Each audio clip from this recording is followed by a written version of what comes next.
Ouvir Miguel Matias, bom dia, bem-vindo também a este Olá, explicador. bom dia. Miguel Matias, pedia-lhe também o olhar sobre esta tensão. Estamos aqui novamente com uma tensão em alguns setores políticos e a área da justiça, com a justiça a ser criticada. Como é que avalia neste caso, de facto, esta comunicação, se quiser, ou esta ação da Procuradoria-Geral da República? Muito bom dia. Antes de mais dizer-lhe que estamos perante uma crise política, não estamos perante uma crise da justiça no âmbito do Ministério Público. Nós estamos perante uma crise da justiça há muitos anos, mas isso é por decorrência da inação política. Neste caso concreto, eu entendo que o Ministério Público, e não nos podemos esquecer que normalmente o Ministério Público, quando escreve, é muito exato naquilo que quer dizer. Nesse parágrafo diz-se, antes da referência a terceiras pessoas, eventualmente suspeitos no processo, que existem entre outras, quer significar que não estamos perante só, portanto, aquela referência, que existirão mais coisas.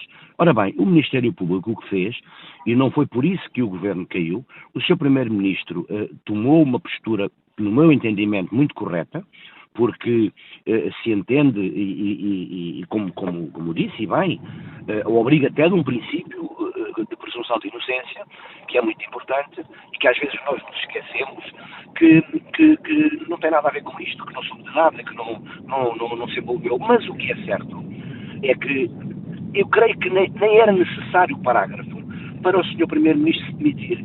Porquê? Porque estamos perante pessoas, muito além de ministros titulares de cargos políticos, estamos perante pessoas, alguns dos detidos ou os detidos, são pessoas com uma proximidade muito maior que até um ministro perante o Sr. Primeiro-Ministro. Refiro-me, por exemplo, ao seu chefe de gabinete, que é uma pessoa que não foi eleita por ninguém, mas que é colocada perante uma circunstância de conhecer e de saber tudo o que se passa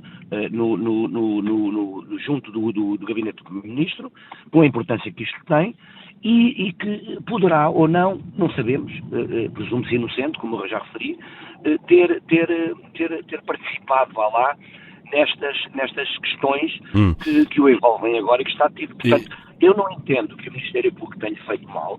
O Ministério Público até teve dito assim, a delicadeza de referenciar que, para além de estas pessoas, está também a ser objeto, ou vai ser objeto de investigação, o Sr. Primeiro-Ministro, o cidadão António Costa, e o cidadão António Costa terá todo o direito constitucional e deverá, face à sua postura corretíssima, deverá apresentar as suas explicações no processo. E Miguel Matias, tem consequências políticas. E dada essa consequência política, que assumiu as proporções que nós sabemos, acha que o Ministério Público, neste momento, a PGR, deve dar mais explicações? Não tem nada que dar explicações. Sabe uma coisa? Isto é um sururu gigantesco quando mexe nos políticos. E aparecem agora aqui os comentadores todos a defender a classe política no sentido de dizer que a Procuradoria devia ter feito isto, aquilo ou aquilo outro. Não concordo nada com isso. Nós tivemos há tempos uma situação, não sei se todos recordam, que envolveu o então líder do Partido Social Democrata, Rui Rio, relativamente a uma questão que tinha a ver com uma afetação eventualmente ilícita de fundos públicos. No PSD. No PSD. E houve buscas na Casa do Rui Rio. Nós ouvimos tudo o que foi classe política, desde comentadores políticos, antigos dirigentes, até o Sr. Presidente da República, tiveram a ousadia de criticar o Ministério Público pelo facto de estar a investigar. Portanto, nós não podemos tocar na classe política, que é quem faz as leis, porque de repente vira-se o mundo ao contrário. E não pode ser assim.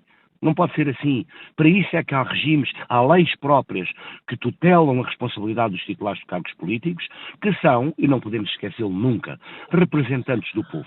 Portanto, não vejo aqui problema nenhum. Só vejo uma crise política aumentada por interesses políticos, por vontades políticas e que até são prejudiciais, se me permite dizer isto, até são prejudiciais para a figura do Sr. Primeiro-Ministro, que foi a única pessoa que teve uma postura correta, que pediu a sua demissão, manifestou a sua inocência e calou-se. Pronto. Agora, Pronto, Caio Carmo e a Trindade. Miguel Matias, deixa-me colocar a mesma questão sobre a forma como o país olha para a justiça, sobretudo quando envolve, obviamente, detentores de cargos públicos ou políticos ou ex-detentores, casos mais mediáticos. Há aqui uma pressão, de facto, para apresentar resultados. É que, por exemplo, se nós olharmos para a Operação Marquês, passam 9 anos desde a detenção de José Sócrates e o julgamento ainda não começou. Deixa-me só dizer o seguinte, isso é uma pergunta que está mal dirigida a mim e ao António Ventinhas. Essa pergunta devia ser dirigida aos titulares de cargos políticos, nomeadamente à Ministra da Justiça, que nem sequer tem a ideia que 99,9% do país nem sabe o nome. Portanto, o que eu queria dizer é o seguinte, se não se colocam meios, se não se concedem mecanismos que permitam fazer investigações, e muito faz o Ministério Público, muito fazem os magistrados e muito fazem os advogados. Chegamos ao cúmulo, eu vou-lhe só dar um pequeno exemplo para ver como isto está. Nós chegamos ao cúmulo de ir fazer interrogatórios junto do Ministério Público e a senhores procuradores dizerem-nos, senhor doutor, se não se importa, vou imprimir aqui no verso de uma folha que já estava usada, porque nós não temos papel. Portanto, se nós chegamos a este cúmulo e ninguém diz nada, o rei vai nu, é verdade, mas o problema todo é que os reis continuam a governar o país, só olham para a justiça quando efetivamente ela atinge pessoas com mais notoriedade e, no caso concreto, políticos. E, portanto, eu entendo que o Ministério Público tem que investigar dentro daquilo que são as suas competências, com os meios que tem e dentro daquilo que são as responsabilidades que tem dentro do próprio processo, na marcha do mesmo e dentro dos prazos que são conferidos por lei. Portanto, nós não podemos andar a esconder aquilo que é a aplicação das leis. As leis são elaboradas pela classe política. O Ministério Público e todos os atores judiciais o que fazem é aplicar a lei, interpretando-a, como é óbvio, porque muitas vezes é muito mal feita, e nós o que fazemos é adaptar. Portanto, não podemos dizer e atribuir ao Ministério Público, neste caso concreto, a responsabilidade de ter que acelerar ou não ter que acelerar. O Ministério Público fará o seu trabalho. E, neste caso concreto, se vai para o Supremo Tribunal de Justiça para uma investigação autónoma, claro que sim, este poderá ser mais rápido, mais célere, porque estamos a falar, hipoteticamente, porque não conheço o processo, de menos matéria, mas isso é só uma decorrência própria. Miguel Matias, agora, já retomamos aqui o nosso debate. Aqui, Miguel Matias, retomando a conversa consigo, ficamos agora a conhecer mais um arguido neste caso. Significa que nos próximos dias, semanas, vamos ficando certamente a conhecer toda a extensão desta investigação? Não, porque esta investigação é dinâmica e como acabámos de ver, não é?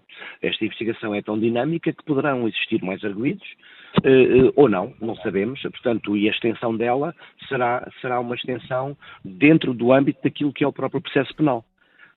Portanto, não sei se iremos ter ou não, mas o que iremos saber é rapidamente uma decisão do juiz de instrução criminal, Dr. Nuno Costa, relativamente aos arguidos que estão detidos.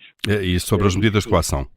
E sobre as medidas de coação. E aí poderemos conhecer alguma gravidade que está a ser atribuída ao caso, ou nomeadamente às imputações a esses arguidos? Claro que sim, porque, repara uma coisa, pelo menos poderemos vir a saber quais são as indiciações relativamente a cada um destes arguidos. Agora, também, a extensão do caso não tem nada a ver com a aplicabilidade das medidas de coação. Isto significa o quê?